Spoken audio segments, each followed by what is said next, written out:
Under oath, Mr. Danikas. Yes, Madam Chair. Yes, thank you. Counsel, you may proceed. Thank you, Madam Chair. Mr. Danikas, I was going to ask you to take us through the incident described at paragraph 53 to 56 of your statement, and to also remind you that when Major General Boysen was interviewed on television on the 13th of December 2025, he said that that torture video that is described here could have been taken in Guantanamo Bay. Can you just take us through that torture video, why you think it's important and what does it show? Yes, I beg your pardon, I beg your pardon, Mr. Danikas. It will be helpful, Counsel, when you go through the statement. Remember, we only got it almost this morning. Yes. We have not had an opportunity to read it. Take us to paragraphs as you move along. It will make it easier for us to locate the points that you are making. Thank you. Thank you, Madam Chair. Mr. Danikas, perhaps can you just describe the incident that is mentioned at 2004, case 297/0204. What had happened there? Certainly, Chair. So, to give some context, because I had an electronic store, and I was allocated at what I call Cato. It was like at Smith Street, which was in the middle of the town. Often, I will get customers, which they had IT equipment like laptops, computers, and they would be often stolen. So I developed a certain tactic, shall I put it this way, a way to break the passwords, going faulty computers or tablets, do like a forensic reconstruction and recover information that will allow me to trace the original owner and then link it to a case number that has been reported to the police station. Many of my cases actually were involved hijacking and serious actually crimes out of it. In this particular case, a suspect comes in with a laptop, wanted a charger, and he asked me if I could take out the password that it was locked. Now, being in the business for many years, I realized that was a very expensive laptop, but I didn't go to the agency, it was under guarantee. So I book it in, I get all the particulars of the customer, I do my own thorough investigation. I find out that it was involved on I think it was a hijack case, speak of my memory, and I established a link to a case number. So then what I did is, what normally do is call the unit and say, listen, I'm working on this case, this is the case number, and I get some directions. In this particular case, the customer came back and I was a reservist, so I've booked myself on duty, and as the customer came in, I identified myself as a police officer. I saw my badge, and then I placed him in detention because he was in possession of stolen goods. Now, then I called the unit, and the unit members came to my store, pick up the suspect, pick up the stolen laptop, and they went back to the Cato Manor unit. Now, out of courtesy, because I was the person who investigated that whole background of the story and established that the laptop was stolen and the case number, I went to the Cato Manor unit. That was the first time, if I recall, I went to the Cato Manor unit for interrogation. So I followed the members, and also that way I could log the hours on my duty file. Now, what happened there was amazing. Not amazing, I used the wrong word. It was actually shocking. So as I walk in, they took the suspect casually and they stripped him of his clothes. They placed him on a chair, and then they start asking questions, whether you got a laptop. It was like interrogation. But then they took I remember two things. They had a tube, like a plastic piece of leather that they were putting over his face from the back, like this, to choke him. And also they had a blue bag, a dark blue bag, put it over his head. But they will do this so he cannot breathe. At the same time, the officers around will strike him on the ribs and hit him. Now, when I saw that, I froze. I also faintly flashed back the memories of the 1999 incident where I had been to, I think, Rasborough or Queensborough, where the old murder and robbery unit was, where I went as a guest and I see something similar. So I said, this is ridiculous, I haven't signed for that. So because I had one of the first generation of smartphones, which had a little camera on it, and they knew I was Greek, they knew I was joking, I was talking to my parents in Greece. So what I did is, those phones had a button on the side that if you program it, you press it, you could actually program your ringtones. So if you press that button, a ringtone comes out. So now I press the button and a ringtone comes out, and it sounds like somebody was calling me.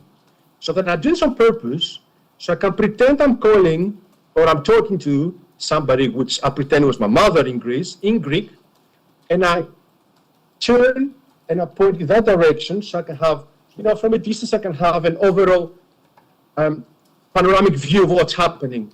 So I managed to take 3 small video clips, not the best resolution because, like I said, it was the very first technology. So I managed to take 3 little bursts, shorts, and then I said, okay, guys, I'm going to leave. I have a job to do. I didn't want to tell them I'm leaving because I don't approve that, because I will spook them. So I said, okay, I got to go. And I left the scene, the Cato Manor unit. When I came back, I was in shock. The first thing I did was discuss with my wife. At the time, she was my girlfriend, Shelley-Ann.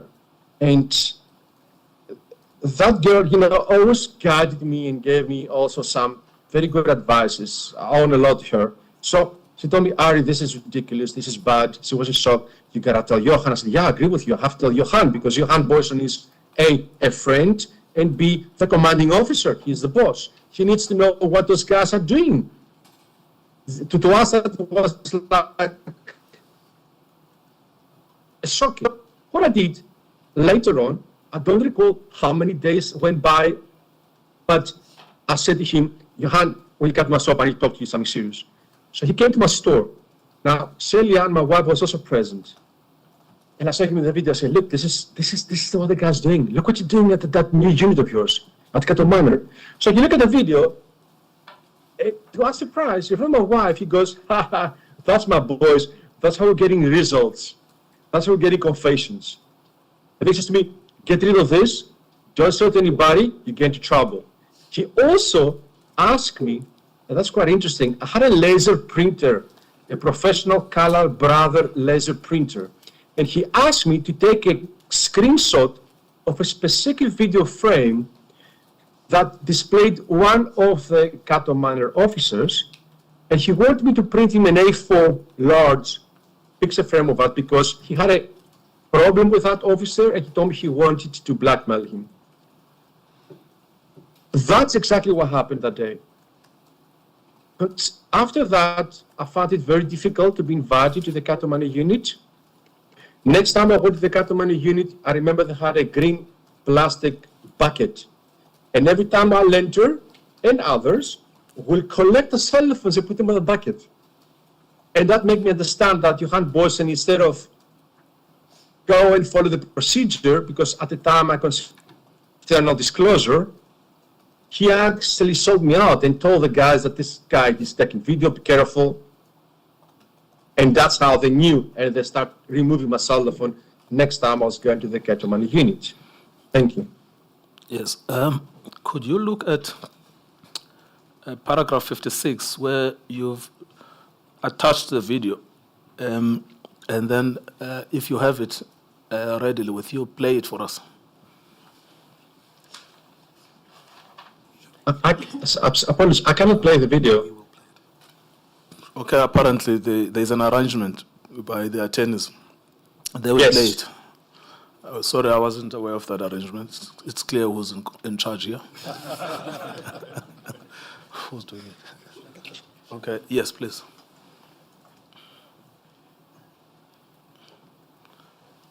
Just stop there.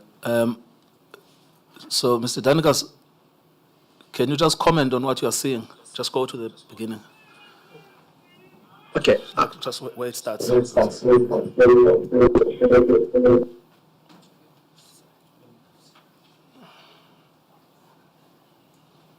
Would you like me to speak now? Council, we have forgotten to caution. Oh, sorry. the Yes, public. we did. Thank you, Madam Chair. We have to issue a warning to sensitive viewers that the material that will be played demonstrates torture, which is sensitive for sensitive viewers. Okay. Mr. Danikas,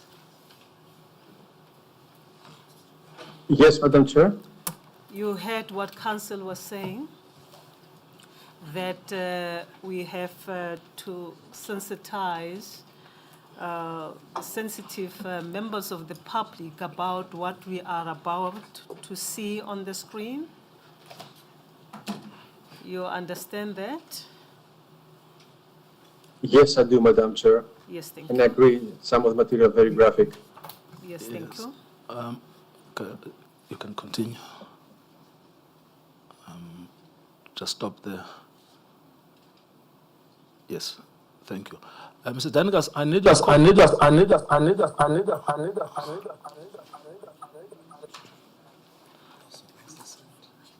there's a sound coming from, which is causing an echo. It looks like it's been sorted. Mr. Danikas, I need you to comment, because in your statement, paragraph 55, you specifically mention certain names, Rakesh Maharaj, Inspector Varesh Pandey, who were present. Could you just help us there?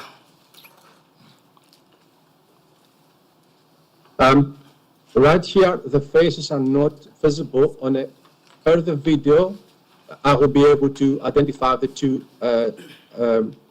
subjects. So you want it to be played further?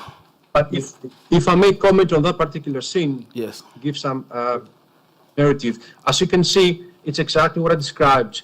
There is a blue bag, and they're doing this to the bag so he can get suffocated. He's naked. The suspect is naked. Also, you can see the one police officer's shoe and how he's holding the knee down. Now, if the chair can recall, in 1998 or 99, when I was a guest and visited serious and violent crime or murder and robbery unit at the time, that was what they were doing. So the suspect, according to them, will not urinate out of fear. Apparently, by holding down his knee, he's not gonna do this and urinate everywhere. And that's why they were putting you can see the shoe is on the actually knee of the suspect. Yes. I need you to identify the people there, as per your paragraph 55. Can we play further down then, please? Okay.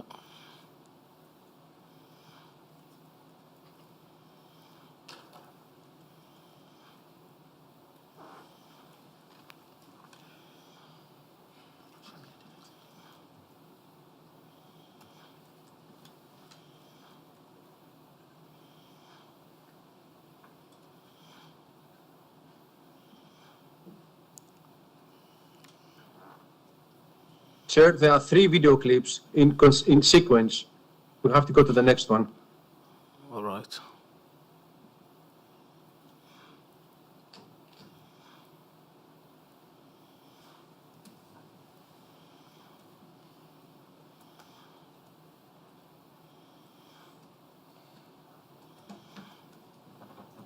Okay, let's stop. Okay, who composed there? Yes, all right. All right. The gentleman on the left, that he's standing up and he's got like a dark short sleeve, I think it's black. That is Rakesh Maharaj, which I believe he's deceased. Then Varesh Pandey is, if we look at straight ahead and to the right, the gentleman standing on the background, also with a black shirt, and he's facing the suspect, standing up. That is Varesh Pandey. Yes. Thank you. Can you just confirm that you are the one who actually took this video? It didn't come from Guantanamo Bay. Of course, and if I may add that if one has to look at unrelated video footage of the Cato Manor office, they will match furniture, texture of the floor, chairs, as well as the specific design of the windows and the layout. Yes. So But to verify it's the Cato Manor office. So when General Boysen on the 13th of December 2025 says that this video could have come from Guantanamo Bay, what is your comment? He's lying. He was aware of those video clips. Yes, because you say in paragraph 56 that you gave it to him, because one of his defenses is that he was never aware that there were instances of torture at Cato Manor. Not only he was aware of it, he asked me to print it, a picture frame, because now I remember the name. The gentleman I described on the right of the screen standing up, which is, give me a second, which is Varesh Pandey. He had an argument with him, and I know details of it if it's related. And he wanted that frame of him so he can actually do something. Also, my wife was present, Celia Moffat, when I saw that video, and she specifically also remembered him laughing about it and make those comments. Thank you. Thank you very much. Sorry, Council had asked you to identify the people who appears in that video clip, and you only identified two, Inspectors Pandey and Inspector Maharaj. But there are three more people there, apart from the suspect who appears to be seated and naked. Perhaps, Madam Chair, apologies. Council, yes, you can take us to that video clip that was depicted earlier. Yes, I think that's where I we think are. it is this one. Yes. Please take us there.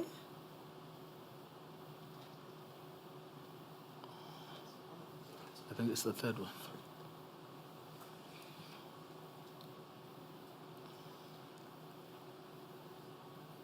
Yes. Just stop here. Yes, this video clip, you described Yes. the two gentlemen wearing short-sleeved dark shirts as Mr. Pandey, or Inspector Pandey and Inspector Maharaj. Who is standing behind the suspect who is seated on the chair? There's someone Madam Chair. standing behind. After so many years, I don't remember the names, but I do know some of those familiar people. For example, if I see a photograph of the Cato Manor unit members, I will put a name and a face to those people. I know, for example, the person who's standing towards us on the background, and he's wearing a light-colored jean. I have identified the person, and I know who it is from his posture. The rest now I cannot identify after so many years, but they were all members of the Cato Manor unit. That I'm adamant about it, and I'm aware of it. If I may also add, all the investigator officer had to do is go to the case number, find the case, find the suspect, and see which members were on that particular case that day. Now, the person who's wearing a light-colored jean, almost behind the gentleman who's sitting in front of the suspect, who is this gentleman? Do you remember? Madam Chair, if you're referring to the person who is facing the suspect or the one behind him towards us? Is it you? Is it you? with a light colored jean. No, I'm taking the video, so I'm far behind. I'm not part of this group. Now, who You is can this see if I take a gentleman? video. Yes, who is this It's another gentleman? police officer. It's another police officer from the Cato Manor unit. I just don't remember the rest of the names. And the one who is sitting in front of the one that I have just pointed out to you, the one who's seated directly in front of the suspect, do you remember who it is? I don't remember names. I'm sorry. After so many years, I Don't cannot recall the remember. names. Yes, thank you. Yeah. Counsel, proceed. Thank you, Madam Chair. Okay, so you remember two names. Why? And someone may say, why do you remember some and not all of them? There is a distinguished future of RC, as we call him, which is, a second to go to the names. Rakesh Maharaj was a very short fellow, and he had a hatchback. You can see it. He had a very distinguished haircut, square face. I remember him very well, so I can identify him. Also, at the scene, when they came and picked him up, he came to my shop and picked him. Yes. Suspect which identified.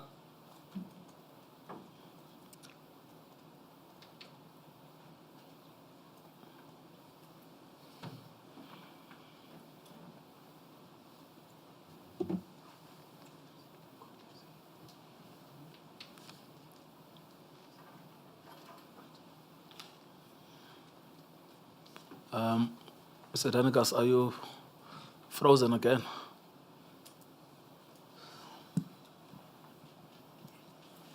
Mr. Danikas? Hello, Mr. Danikas? Hi, ma'am. It's his network is down again.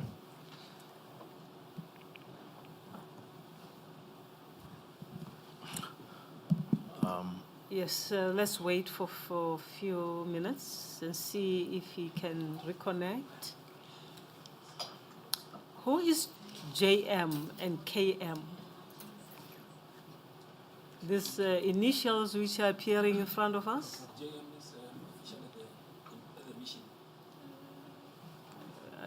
Do you know, I'm asking the gentleman, the spokesperson, because you don't even have a mic in front of you. Who is JM and KM? Do you know?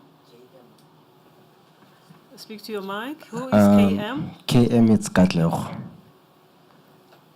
Katlego Morokwane. Yes, and then H, and H is Hebron.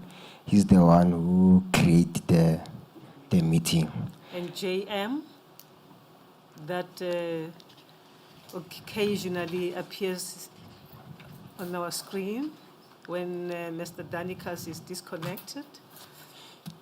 It's them on the other side. It's the embassy. Yes, Yes, and then sound, it's us.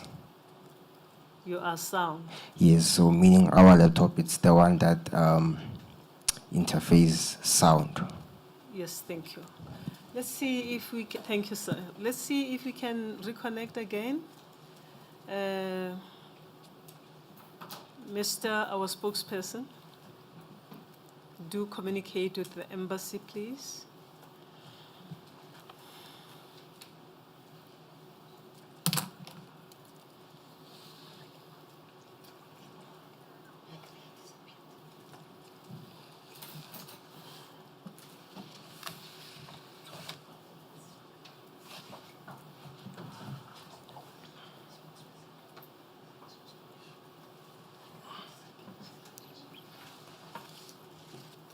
I just want to remember his name.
He seems to be back.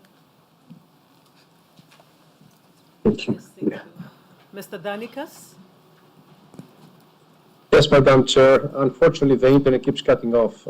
It's beyond my power. Is that your connectivity that is creating problems for you? It is the Wi-Fi connection inside the embassy. Oh, sorry about that. We will continue then. Proceed, Council. Thank you, Madam Chair. Thank you to you. Mr. Danikas, I'm going to skip the incident, the next incident of March 2004, February 2006, and November 2006. Those will be taken as read. I want Before you do that, Council, you made mention of the date, the 13th of December 2025, when, I'll say allegedly, Mr. Boysons denied that he was properly identified in the video clips.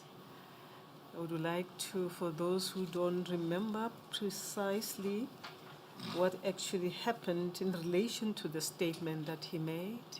Yes. Perhaps, Mr. Danikas, you can help us there, because this is a point that came from you, that Major General Boyson said on TV that this video could have been taken in Guantanamo Bay. Do you have access to that clip? I think you wanted to play it for us yesterday, and then I stopped you. Sorry, I'm confused. Which clip are we talking about now? This That's is the the- one we just played. No, this is the clip where Major General Boyson says that this video you've just shown us could have been taken in Guantanamo Bay. Yes. That is the one with the torture. Yes. The request is you show us that video. Okay, but how can I show the video if I don't have a laptop? The Okay. evidence are accessed by you. All right. Well, we will do it for you then, because we've got laptops this side. Yes. But do you remember what I'm telling you? Yes, that's the video clip we just played. He just played for me on the screen with the 3 short clips of the torture of the naked suspect. No. You're not understanding me. Do you remember the reaction of Major General Boyson to that video? Indeed, he denied that this video is authentic, and he alleged that I took it, I downloaded it from YouTube or Guandam, I don't even remember the name. Yes, all right. Thank you. All right. Well, let's see if we can find it and then play it for you. Oh, sorry, I understand the question now. You're referring to that interview Johan Boyson made on TV after I spoke on TV. Yes. Anybody can browse on the internet and play it. It should be available everywhere. Yes. Is that the video, if my recollection is correct, you correct me, Council, that we viewed where Mr.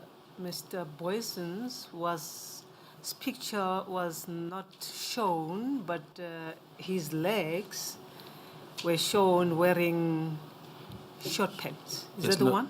No, Madam Chair. We're coming to that now. That's Malvern and Pinetown, Oh, yes. which is from Oh, paragraph 68. yes, thank you. But he was on TV and said that this video could have come from Guantanamo Bay.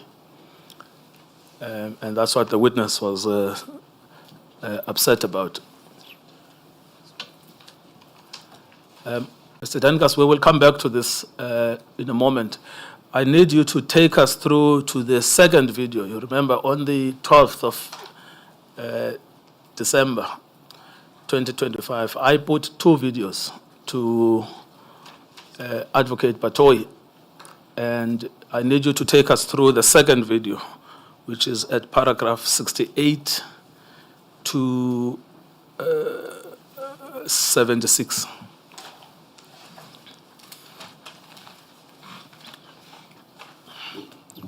Certainly, and that's going to be a very painful description for me. This case is what I called and I considered, apologies, perhaps we should also tell the audience that this is a graphic video. Yes, it is, but I thought you would first give us a narrative before playing it. Just tell us what was going on, how did you get there? Yes. Okay, so I call this the turning point. It's in my own, thinking Greek translated to English, it's when I had enough. I could not handle it anymore. So there were two reasons for that. One is what I watched, and secondly is that it was a day that I had just come back celebrating a Greek Orthodox Easter. What happened is, we went to the Greek hall as a tradition to celebrate our Greek Easter. And that's why I had my video camera and my camera ready, because I like to take photos and videos of the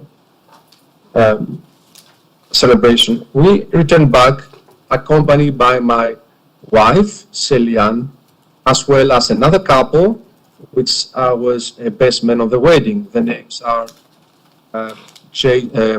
Georgiadis Arthur and Nicole. So we went back to my house and we're having a drink and we're celebrating the lovely atmosphere when Johann Boysen, together with his mistress at the time, Adalsonikos, arrived for a drink at my house. While we were all sitting in the lunch suite, socializing, a call rings. Somebody called Johann Boysen. I think it was Mostert, but I'm not sure. And what happened is they said to him, look, there is a case, there are multiple shots fired, you have to come here. So Johann gets up, it's adrenaline is pumping. He says, Eric, come, let's go, there's a crime scene. That was always a situation when I was with Boysen and there was a crime scene he'll take me with. So, and then what he does also is he says to Arthur, who is a South African Greek civilian and a friend of ours, he says, Arthur, do you want to come with and see how our unit kills the Mavro? Now then, Mavro is a Greek word for black. Now, what Johann was doing when he wanted to talk derogatory about an African person, in English he used the word Mavro because not many understood it. So he says, come with, basically to show you how we kill the Mavros. So he took Arthur with, who is a civilian, and Adalsonikos, who was captain at the unit.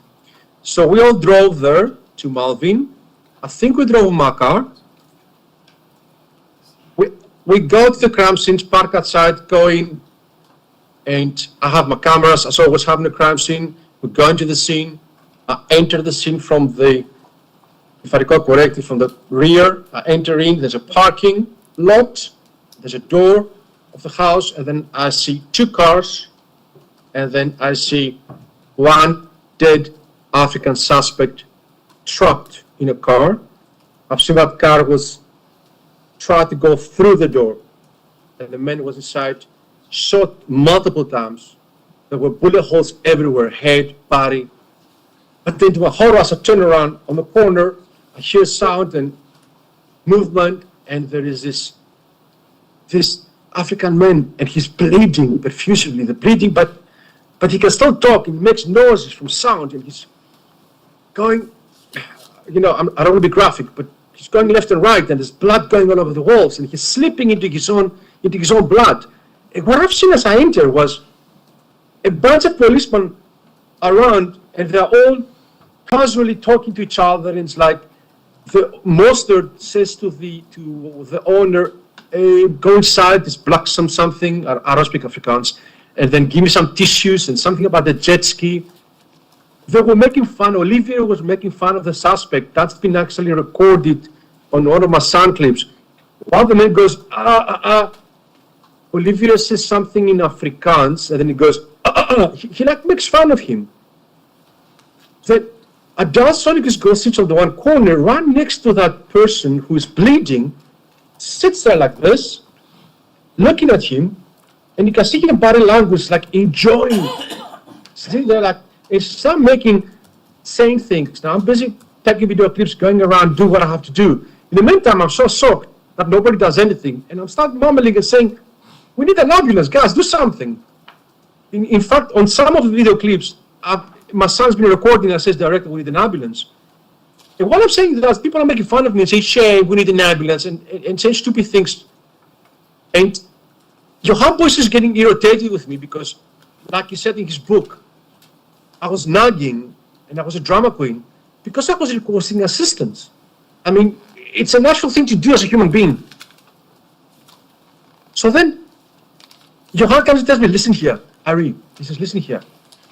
The paramedics are outside, and I get pressure to put them into the scene to assist, provide medical care to the suspect. But then he starts, I'm not going to let them in. I'm going to declare the scene unsafe. I don't care. Why must the crook go and get private best hospital aid while my guys are getting killed and go to government hospitals? Let the bastard die. And indeed, he declared the scene unsafe. Now, however, the civil friend of ours that was invited with, he was in the scene with us. So you declare a scene unsafe, but there's a pedestrian, sorry, a civilian into the scene with us. And then us taking photos, because that's what I do in the crime scene, I take photos. So I was the first one to take photos. Within a period of, I think, 20 minutes, 26 minutes, I took photos, various photos. And then Willie Fair stopped pointing after 20 minutes or 18, 20 minutes, I speak from a memory. He tells me, Ari, did you took the gun? I said, what gun?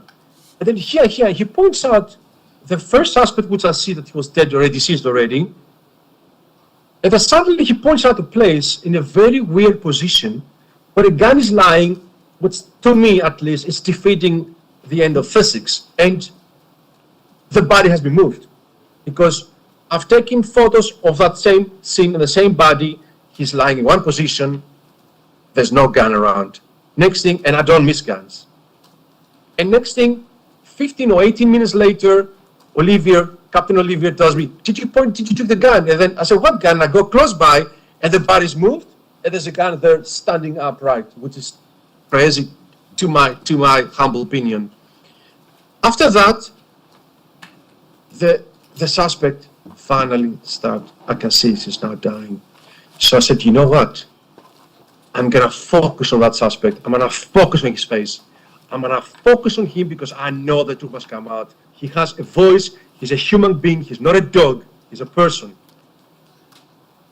And that scene, a question, why I focus on that person's face. And it was a haunting phase of my life. I had sleepless night watching this. And I thought to myself, one day the truth will come out. After he passed away and that person died, Johan Boyson told me, pick up the R5 cartridges, basically the long cartridges, that they are not from a 9mm short. We knew what an R5 cartridge looked like, the long ones. He tells me, Ari, pick up the long cartridges and hand them over to Mosey, Mustard, or Willie Fair. So I start picking up those cartridges, follow the instructions, hand them over to Mosey and Willie Fair. In fact, my civilian friend who was next to us at the crime scene, naive, picked up some cartridges to give them, and I even shouted at them, what are you doing? I said, don't do that. And he gave me the cartridges to my hand. Arthur has sent an email to that. So, everything's done. Voices become, let's go now. We leave the scene. During the crime scene, he was giving directions. We left the scene, we go back to my house. I'm not like, me and Arthur were like in shock. We're like, white. We go back, we don't even speak. So the first thing I do when I go in is say, oh my God. And I said, Johan, look what I've got on video. And I plugged my video camera recorder to my TV, and everybody now who was in that house of mine, we're watching those videos. And then I see Johan Boyce get white in the face, saying something now. So he gets up, and then he tells, in front of everybody heard that, Ari, get rid of this video, you get into trouble. And he walked away. That's what I have to say about that scene. Yes, I need you to take us through the videos or the pictures to support what you've just described. Before he does that, Council, if we can remind Mr. Danikas that as we finish our task as a panel, we have to provide a report to the President accompanied by the entire record of these proceedings. Now, when you speak, making gesticulations, for instance, when you say they have their hands like this, the record won't be able to pick it up. You can do that, and if possible, explain where you were folding your arms to show that these people stood there with their hands folded. If he doesn't do that, Council, just assist there so that we can have a complete record. Thank you, Madam Chair. Mr. Danikas, are you with us? Yes, sir, I am. All right, so you can guide us on the sequence of these videos because, as I understand, you are the person who took them. So they will be played now for you by our attorney. And these are the videos referred to at AD 10. Am I correct? Is that correct?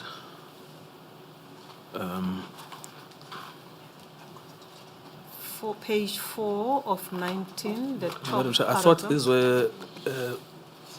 Sorry. Which ones are those? Or are we still at A9?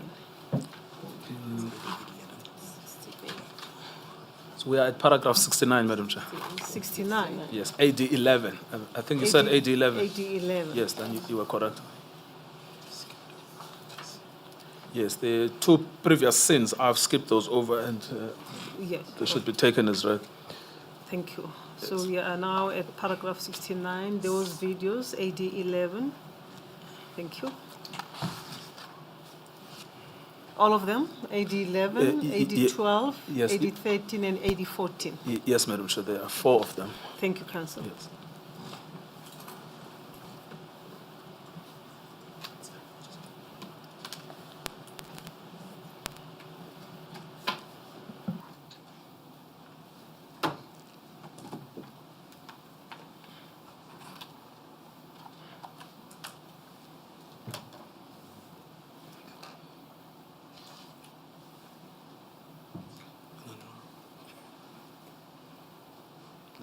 He knows what he's doing. Okay. All right.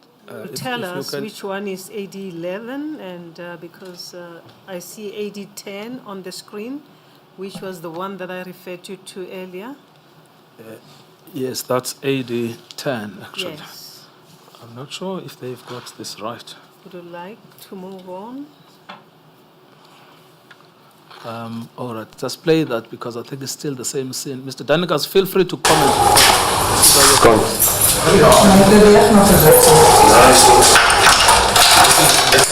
First, keep your focus, Nani, because it's what's around the Well, Nani, you got some toilet, please, some wait. Just put a bit of water on it, just put blood on me now. Yes, what are we looking at there at AD10, Mr. Danikas? Sir, it's exactly what I described earlier on, an African suspect bleeding on the corner, while that was Mustard, or Moses we call him, says something about Bliscom and the tissues, or I can't remember, it's Afrikaans, because I don't speak also, mixed, and the man is there rolling, and he's talking to the owner or doing other things. I'm on the background taking video. Whatever I can chance I have, I get the video. Yes, because I see that the suspect did stretch his legs. Well, the so-called suspect, because we have no idea if this was a genuine suspect. But anyway, the gentleman who is lying down there does stretch his leg. What is the significance of that?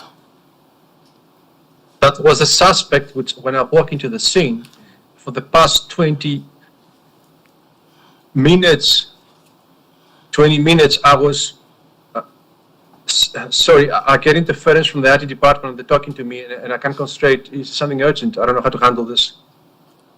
I can't hear. I'm sorry, Chair, but somebody open the door is talking to me. Okay, they closed the door on the left. So I can proceed. Apologies about that. It's out of my control. So I was saying that this is a suspect that for a period of time, he is alive, bleeding, talking. In fact, if my memory corrects me correctly, there are videos before that which is more alive, as I may say it, and he's making noises. And everybody's casual around them and they're talking about other unrelated things. Yes, and the gentleman that's standing there carrying something like a torch is Mr. Mostert. That's mustard, yes. Yes, all right, thank you. Let's move on to the next one.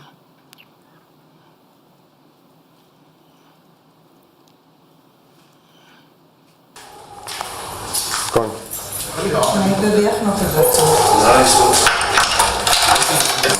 Boss, keep your door closed, Lani, because there's glitzins rolling down.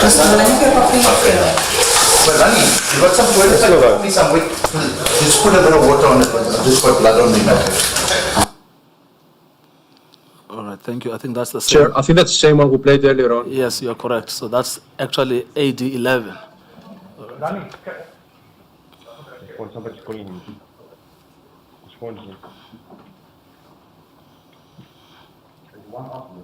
Can we move on to the next one?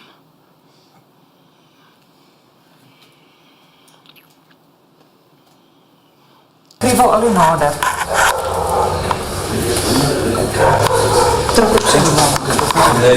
Finished. Was hier uitgegroet? Finished, ja. The book. Shame, is jammer dat die ambulans gaat so lank. Sam, we need an ambulance quickly. Shame. We need an ambulance, hey. Director, we need an ambulance quickly.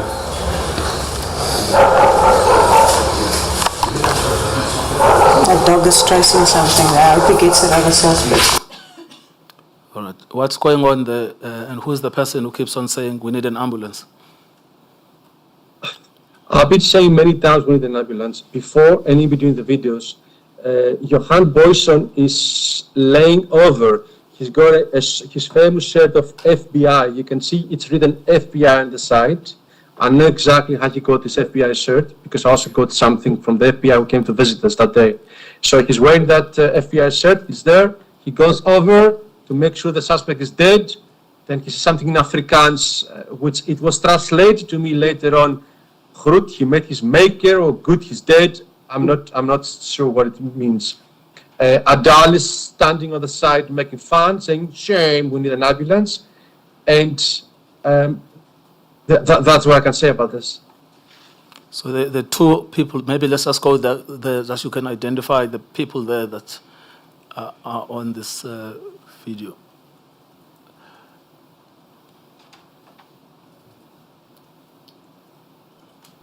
People are nader. Can we just stop there? So who is Ms. Adele Danikas and who is Major General Boyson between these two? Yeah, well, there is one female. You can see that she's a female lying on the left with a white long sleeve top on the left. And then it's Johan Boyson who's holding a roll of tissue. He's wearing a light gray or white Bermuda shorts, and he's got a top black shirt, which it will say FBI on the one sleeve. Yes. Recall correctly. And you say what was told to you, what he says there, is that it's good he's died. So I tried to translate that, so ask people that speak Afrikaans translate it, and they were debating that he says, groet, he met his maker, translation, or good, he's dead. I'm not sure which one of the two it is. Well, they mean the same thing. Thank you very much. I know that he was happy of seeing a man dying like that. Yes. Now, you mentioned this thing about. Sorry.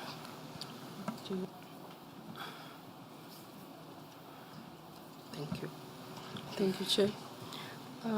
Mr. Danikas, just leave the picture. Just leave the picture, the video where you had stopped. Yeah. Mr. Danikas, you saying to us that the gentleman in a dark shirt and a white Bermuda is General Boyson. How do you know? Because we don't see his face, and we just see just his torso in the middle. How do you identify him, or how can you identify him positively as Major General Boyson? Multiple points. First of all, we drove together there. I know his voice. I know his posture. I know what he's wearing. I know his clothes, that FBI shirt. And he drove with me there. It's also, he hasn't denied. He said publicly that was not seen. It's in his book. And as a follow-up, you said, and correct me if I'm wrong, you said when he got the call about this incident, you were sitting together, or you were together? Yes, Madam Chair. We were at my home. Okay. Was he wearing the same clothes? Correct, Madam Chair. We drove straight from my house. I recall, I think we drove my car. We always used to go with one car. And we drove from my house straight to that scene. It was an unexpected scene. Thank you. So I wanted to just confirm the point you were making earlier about saying we need an ambulance. Director, we need an ambulance. How did he react to that?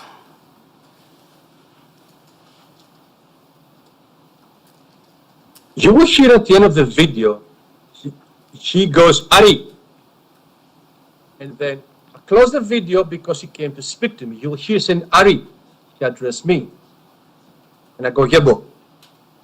And now I'm very stressed. I'm like, Yebo, I'm following orders. So I put the video because he's talking to me, and he takes me to the side, and that's when he told me, look, this is a situation, as I said earlier, I can repeat myself, I don't want this man to get medical private care. My guys, when they get shot, they go to government hospital. So I have declared the scene unsafe, and I'll wait for him to die. That's it. Thank you. So if we look at AD 13,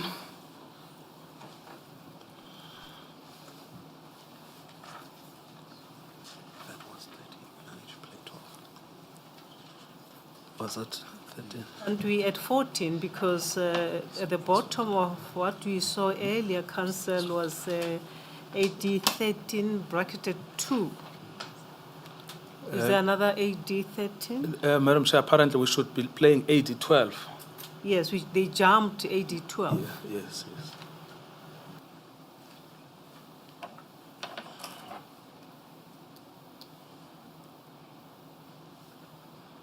There you go. Somebody's calling him. His phone's on. There's one afterwards. Like, don't finish it later.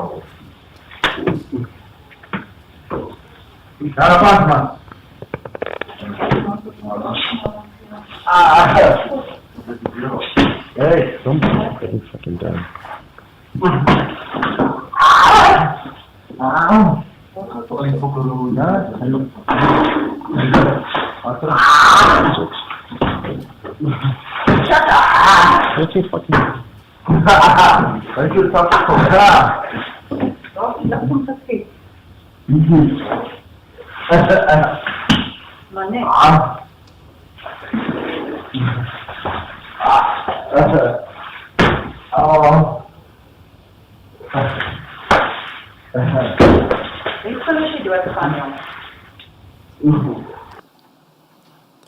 Thank you.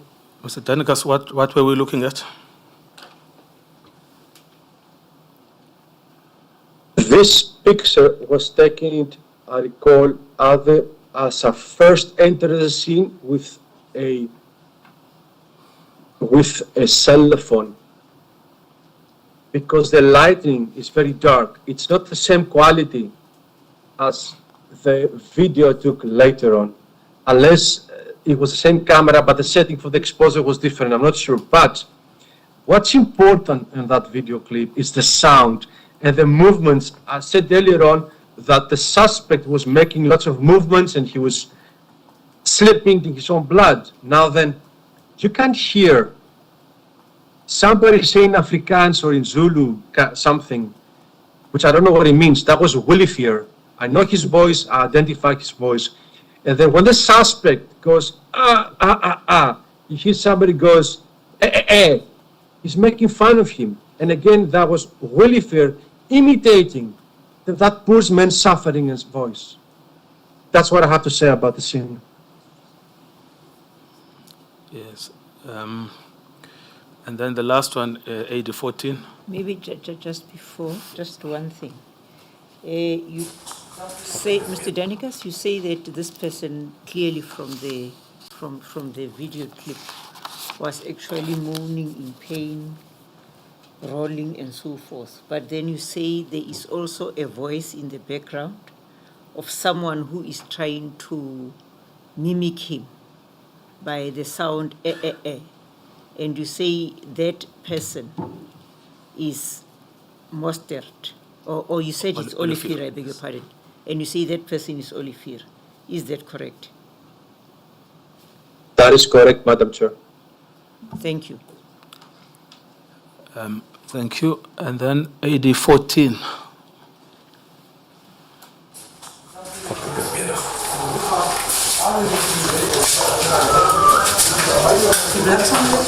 Ek hoor hulle by jou is dat een man en een vrou. Ja, ek weet van jou vrou is gesprek. Ek het vanaf daar van die mense gaan kyk. Twee. Die ons met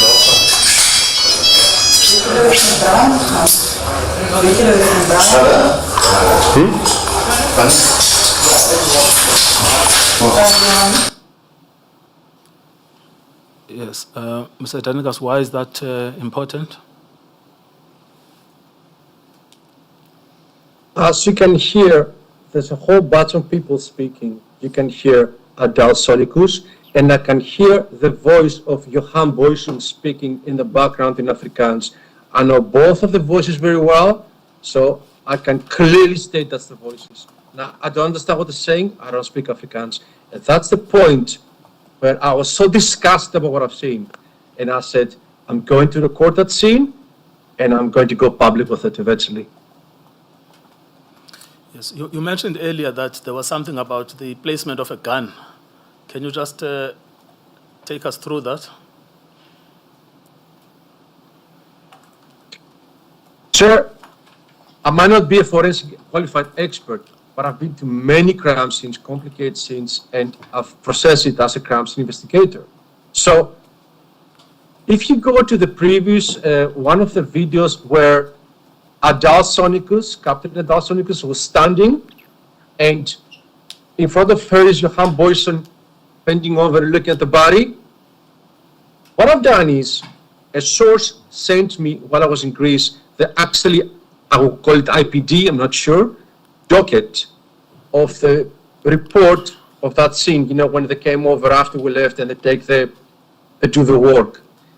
And I compare their evidence, their photos, with my own photos and videos, which I found them to be more accurate because I was the first in the scene to capture those photos. So, where Adal Sonicus is standing, there is a very short distance between the car in the front, that red car I think, and her. She stands against the wall. Right next to the wall there's a door. So the space where she's standing, I measure the tiles, the floor has tiles.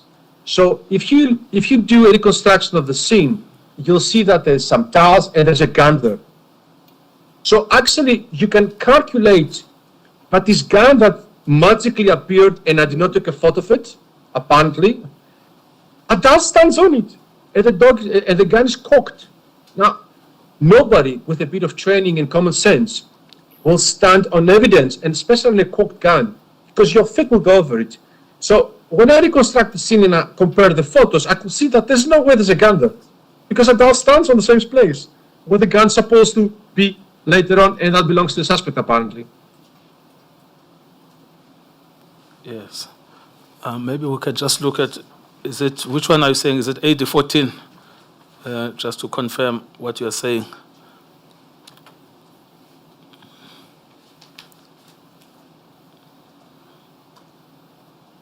It will be the video, and then the photos.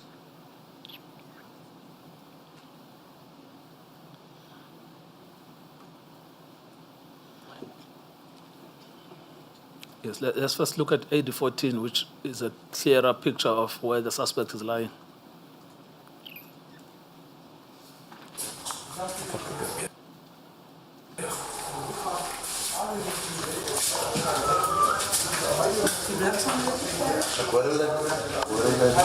Jawa is de man en een vrouw.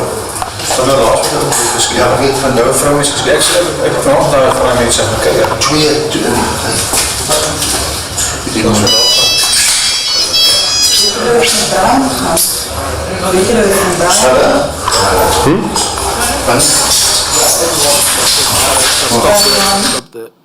Yes, Mr. Danikas, that's the... Apologies, Chair. That's not the one. That's, It's the okay. previous one where Adal and where Johan Boyson with FBI shirt leaning over. Is that the one? That's the one, Chair. Okay, thank you. So what are you showing us here? Okay. Now, if you look where the female is standing on the left, Captain Yes. Sonicus, now you see there is where she's standing, if we make a visual note of that, and then if we go into the photos, the official IPD photos, where they've taken a photo of the alleged suspect's gun, and it's marked. You look at this photo, it is impossible that Adal Sonicus can stand there, because the gun is there, apparently. Where are those pictures? The IP pictures he's taking. Okay. Perhaps we need to look at the photos. Do you have the photos? Because we don't have them. It would have been on that email I sent to the NDPP with the analysis I made. Yes, I see.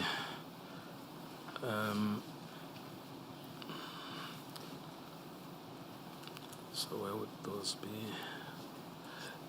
Is that the one referred to in paragraph?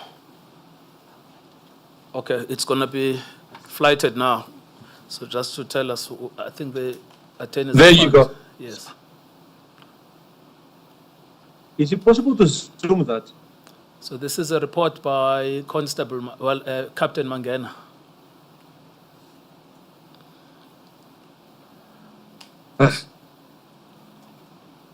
So your point is, if you look at next to that yellow object where the firearm is, that's precisely where Ms. Sonikas was standing. Correct. If you can play the video, you'll see and compare it. All right, let's just do that. Yes. People are in order.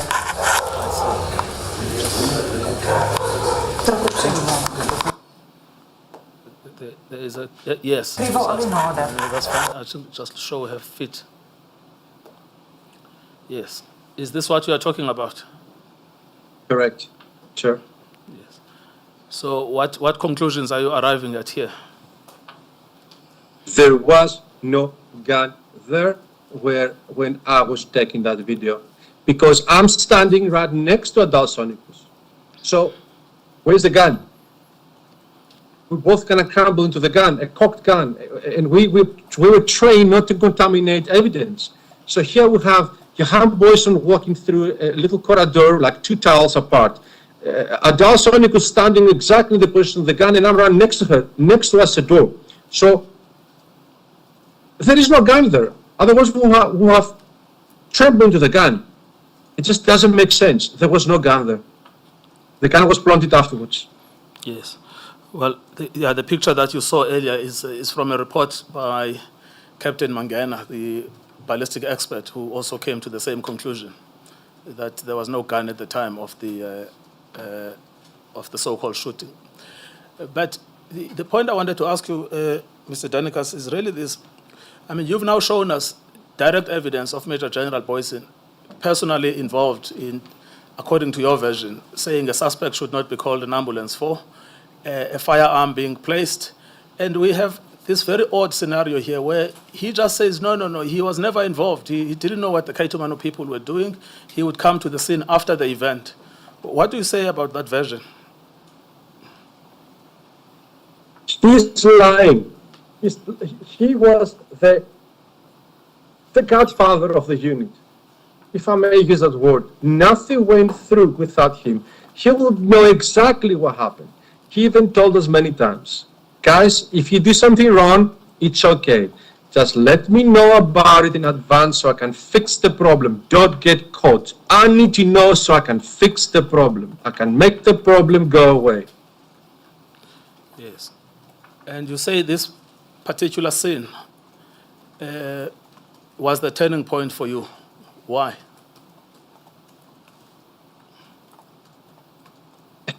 Let me try to control my emotions and try to be logical about it. Look at the scene. Look at the people, how they treat that person as an animal. You don't even treat animals like that. Look how the derogative, how they carry on like there's nobody there. There's not a human being there. It's like he doesn't exist. He doesn't suffer. He is not a person who deserves to live and get medical attention. It's my Easter also. It's like I just came from Jesus Christ's resurrection. It's like I'm an Orthodox Greek and I'm saying to myself, what am I doing here? What is all this? I don't know if there's anything more to say.